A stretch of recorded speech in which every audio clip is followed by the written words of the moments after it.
Welcome to this engineering courses on topic material and energy balances. I am Dr. Binu Kumari. I did my PhD from IIT ISM Dhanbad in chemistry. So today I will discuss on the topic material and energy balance.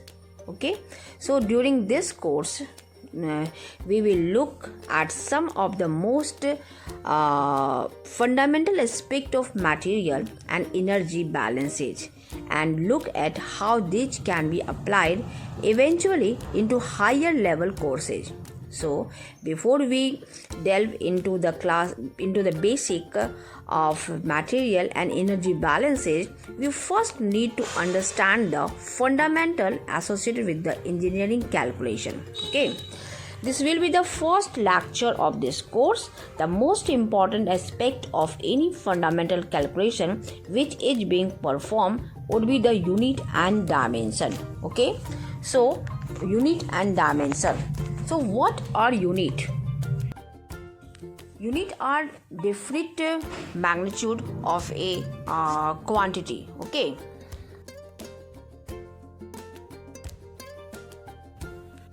Units are basically different magnitude of any quantity. Okay. Any measurable quantity would have two things. One is numerical value and the other is the units.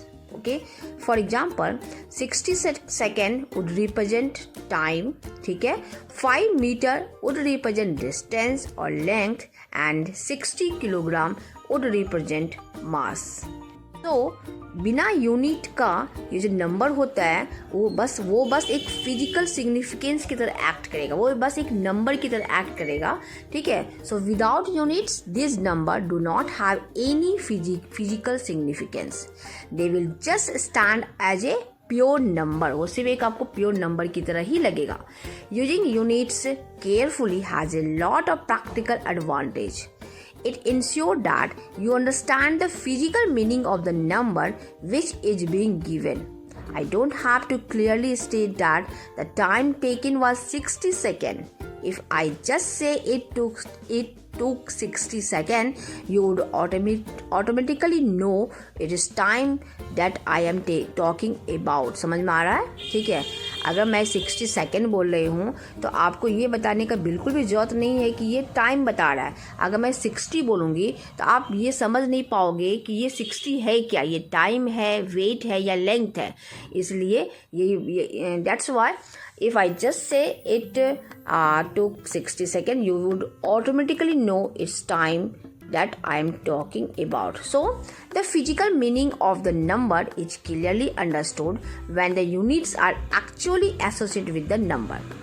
It minimizes errors in calculation. When you ensure that all the numerical value which you are using in your calculation are accompanied by the units, you will also make sure that the unit tally with each other and you use appropriate conversion. Thereby you can minimize the calculation error which usually come due to the failure to convert one unit to other.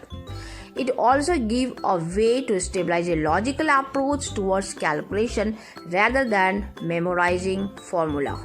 Now, the second term is the dimension. So, what are dimension? Dimension are the basic concept of measurement. Example would be length, mass, time, etc. Okay, dimension can be calculated by multiplying other dimension or dividing two dimension. Would be speed, force, energy, acceleration and so many other things. और बात वो ये होता है क्या कि एक dimension का मल्टीपल यूनिट्स हो सकता है. Means one dimension can actually have multiple units. For example length can be measured in term of inches, meter, miles, light year and so many other terms. मतलब क्या हुआ, अगर लेंथ का जो मेजरमेंट हम लोग करते हैं उसका वो क्या बताया, डायमेंशन जो होता है ना वो बहुत सारा मल्टीपल यूनिट्स इसका हो सकता है. ठीक है, so similarly time can be measured as second, hours, minutes, day, week and so on. ठीक है, when you are talking about units and dimension, they are certain point which you need to remember. ठीक है, numerical value can be added only when they have the same unit. अगर same unit होगा तभी आप numerical value को add कर सकते हो. अगर 1 आवर है और आपका 1 ग्राम है तो हम लोग इसको ऐड नहीं करेंगे. ठीक है, different unit can be combined by multiplication और डिवीजन. ठीक है, units can be converted from one unit to another using conversion factor. मतलब ये हुआ कि 1 kg को हम लोग ग्राम में कैसे कन्वर्ट करेंगे. तो बहुत ही सिंपल चीज़ है, ये बेसिक चीज़ आप लोग पहले भी पढ़ चुके होंगे. तो 1 kilogram can be converted to gram by multiplying it with a conversion factor of 1000. Here is an example where we try to perform this kind of a unit conversion. Let us doing a systematic approach to ensure that we minimize error in calculation. The problem statement is studies have shown that Vibrio cholera, the cholera causing bacteria moves at a speed of 100 micrometer per second. What is its speed in kilometer per day? क्या होगा? So the information which has given to you in term of micrometer per second and they want this to be converted to kilometer per day. Formation जो आपको मिला है वो जो cholera का जो स्पीड है वो आपको दिया हुआ माइक्रोमीटर पर सेकेंड में, लेकिन वो चाहते हैं कि इसका जो आंसर होगा वो आपको किलोमीटर पर डे में करना होगा. तो क्या करना होगा हम लोग को यहाँ पे कन्वर्ट करना पड़ेगा यूनिट को. So the micrometer need to be converted to kilometer में and the second need to be converted into किस में, डे में इसको कन्वर्ट करना पड़ेगा. So let's go about solving this. 100 micrometer per second is the data given. हम लोग का डेटा दिया हुआ हमारा. We know that 1 micrometer is 10 to the power minus 6 meter.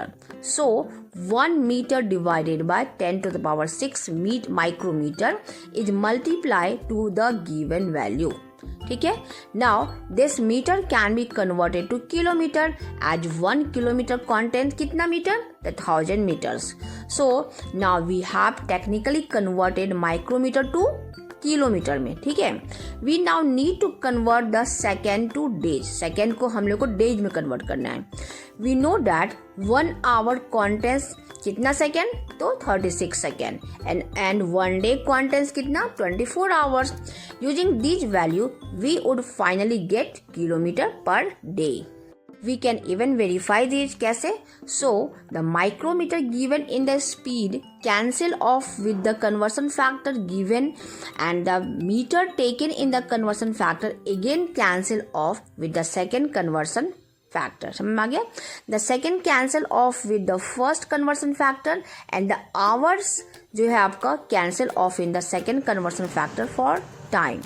Thereby your final unit are kilometer per day and you end up with the value of 8.64 into 10 to the power minus 3 kilometers per day. If you look at how I did this problem, I have written down each number with the associated units and the conversion factor were also written along with the units. This ensured that I can appropriately use the conversion factor either for multiplication or division. ठीक है, this will eliminate any confusion and ensure that I do not randomly multiply or divide and make unnecessary conversion errors. Okay, तो guys आज इतना ही होगा. अभी आप मेरे को बताओ कि आपको ये पीपीटी समझ में आ रहा है कि नहीं आ रहा है. इफ़ यू वांट कि मैं आपको इंग्लिश में पढ़ाऊँ then it's okay. If you want कि मैं आपको इसको हिंदी में पढ़ाऊँ तो आप मेरे को कमेंट करना. और ये कैसा है, आपको समझ में आ रहा है कि नहीं आ रहा, प्लीज़ कमेंट बॉक्स में कमेंट जरूर करना. तो फिर मैं नेक्स्ट टॉपिक में अब आगे बढ़ूँगी मटेरियल्स वाले चैप्टर में. Okay, thank you. और अगर आप मेरे चैनल पर नए हो तो सब्सक्राइब करना बिल्कुल भी ना भूलें. Thank you very much. और अगले क्लास में मैं आपको केमिकल प्रोसेस कैलकुलेशन में जो मटेरियल बैलेंस टर्म है, जो टॉपिक है, मैं वो आपको बताऊंगी. तो मेरे ब्लॉग पे